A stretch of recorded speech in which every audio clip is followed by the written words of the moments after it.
इन दिनों हवाई जहाज का सफर यात्रियों के लिए बड़ी मुसीबत बन गया है। आए दिन किसी न किसी कारण से हवाई यात्रा करने वाले यात्रियों की जान पर बनाती है। ऐसा ही शनिवार को हुआ जब दिल्ली एयरपोर्ट के करीब 100 से ज्यादा यात्री जबलपुर के लिए उड़ान भर रहे थे। तभी 5000 फीट की ऊंचाई पर सभी की जान सूखने लगी क्योंकि विमान में अचानक धुआं निकलने लगा। आलम यह था कि यात्रियों का धुआं के चलते दम घुटने लगा। हालात ये हो गए कि सांस लेना विमान के अंदर मुश्किल हो गया। हवा में यात्रियों को कुछ सूझ नहीं रहा था। लोग धुआं से बचने के लिए चेहरे पर हवा करते रहे। जिसको जो मिला उसने हाथ में उठाकर पंखा की तरह डुलाने लगा। यात्रियों के मुताबिक स्पाइस जेट के विमान ने दिल्ली से जबलपुर के लिए उड़ान भरी थी। विमान आसमान में पहुंचा ही था कि करीब 5000 फीट की ऊंचाई पर यात्रियों ने विमान के केबिन से धुआं निकलते देखा। विमान में धुआं देखकर यात्रियों की जान सूखने लगी। विमान के कैप्टन को जैसे ही जहाज में धुआं निकलने की सूचना मिली, उसने तुरंत एटीसी से संपर्क किया, जहां से तत्काल उसे दिल्ली लौटने को कहा गया। कैप्टन ने विमान को दिल्ली की तरफ मोड़ा, वहीं दूसरी तरफ एयरपोर्ट पर किसी भी इमरजेंसी के लिए तैयार रहने के लिए आदेश दे दिया गया।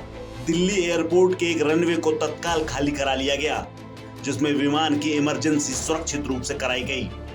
दिल्ली हवाई अड्डे पर सुरक्षित लैंडिंग के बाद यात्रियों ने राहत की सांस ली। बताया जा रहा है कि इस विमान में 100 से ज्यादा लोग सवार थे, जिनकी जान बाल बाल बच गई है। जानकारी के अनुसार यह फ्लाइट दिल्ली से सुबह 8 बजे निकली थी, जिसमें अचानक केबिन से धुआं निकलते हुए देखा गया। बताया जा रहा है कि सभी यात्रियों को उसके बाद दूसरे विमान से जबलपुर भेज दिया गया है। इस दौरान रनवे पर फायर ब्रिगेड की कई गाड़ियां भी देखी गईं। बताते चले कि इससे पहले पिछले महीने 19 जून को भी स्पाइस जेट के पटना से दिल्ली जा रहे विमान में आग लग गई थी। विमान के इंजन में खराबी के चलते आग से यात्रियों में हड़कंप मच गया था। उस दौरान विमान में 185 यात्री सवार थे। हालांकि विमान कंपनी ने कहा था कि उड़ान के दौरान ही एक पक्षी उससे टकरा गया था, जिसके बाद ये हादसा हुआ है। मणिपुर के नोनी जिले में हुई लैंडस्लाइड में जान गंवाने वालों की संख्या 25 हो गई है। एक रेलवे निर्माण स्थल पर लैंडस्लाइड हुआ था, जिसके बाद रेस्क्यू ऑपरेशन शुरू किया गया।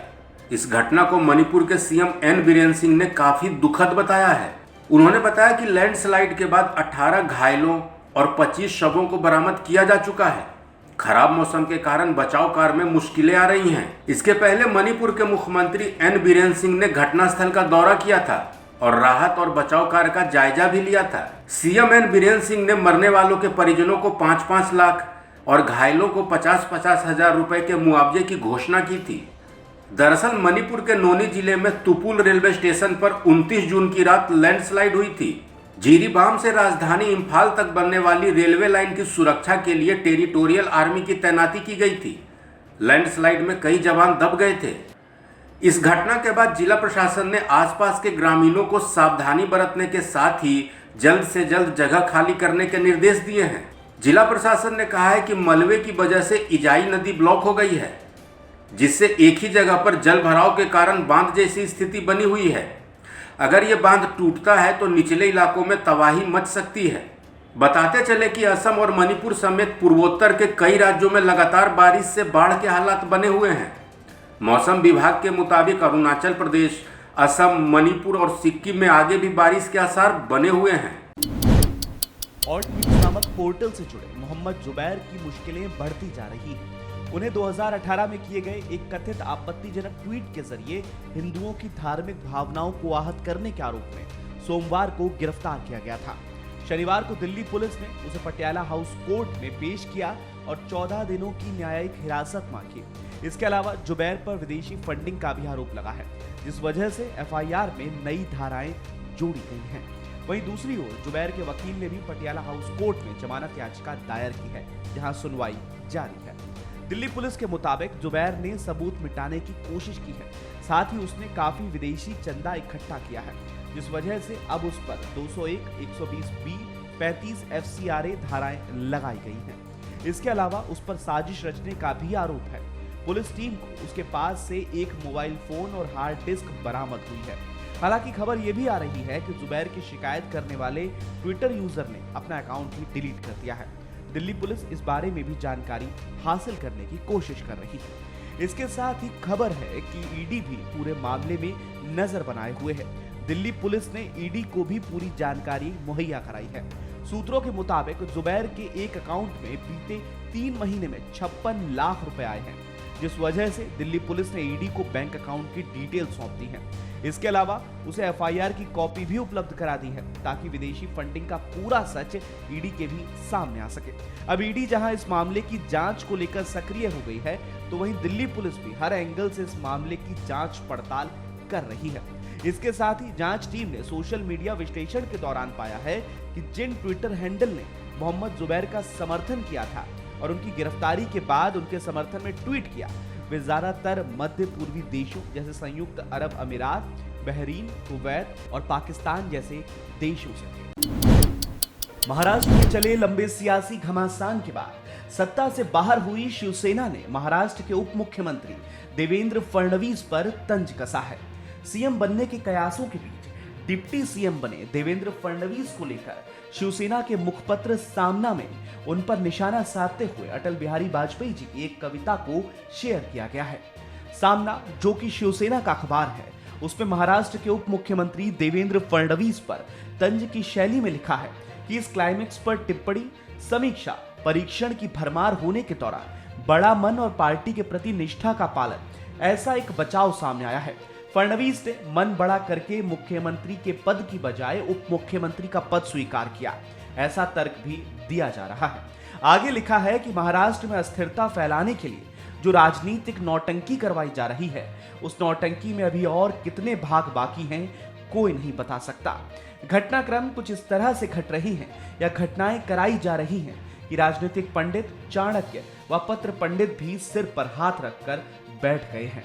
स्ट्रोक, मास्टर स्ट्रोक जैसे ड्रामों का प्रयोग किया गया। इस पूरे राजनीतिक ड्रामे के सूत्र पर्दे के पीछे से चलाने वाली तथा कथित महाशक्ति का पर्दाफाश भी बीच के दौर में हुआ। ऐसा लग रहा था कि अब तो ड्रामा खत्म होगा, लेकिन ऐसा होता दिख नहीं रहा है। शिवसेना में बगावत कराकर सत्ता अपने हाथ में लेना, यही इस ड्रामे का मुख्य उद्देश्य था। इन सभी बातों के बीच अटल जी की कविता भी इस मुखपत्र में शेयर की गई। कविता है कि छोटे मन से कोई बड़ा नहीं होता, टूटे मन से कोई खड़ा नहीं होता। कविता के साथ ही लिखा है कि मन और अपराध की व्याख्या व्यक्त करने वाले वाजपेयी युग और उनकी विचारधारा देश की राजनीति से कब की अस्त हो चुकी है। काले को सफेद और सफेद को काला बनाने वाला नया युग अब यहाँ अवतरित हुआ है। इसलिए छोटा मन और बड़ा मन की व्याख्या नए सिरे से कही जा रही है। करार के अनुरूप दिए गए वचन का पालन करने का बड़ा मन भाजपा ने 2.5 साल पहले ही दिखाया होता, तो बचाव के नाम पर बड़े मन की ढाल सामने लाने की नौबत इस पार्टी पर नहीं आई होती।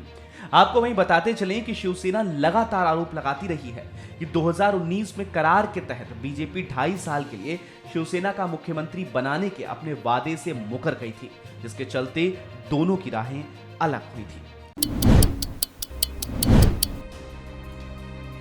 देश में कोरोना के मामलों में फिर बढ़ोतरी देखने को मिली है। देश में बीते 24 घंटे में कोरोना के 17,000 से ज़्यादा नए मरीज मिले हैं, जबकि 29 मरीजों की मौत हुई है। बीते कुछ दिनों से देश में कोरोना केस के आंकड़े चौंकाने वाले आ रहे हैं।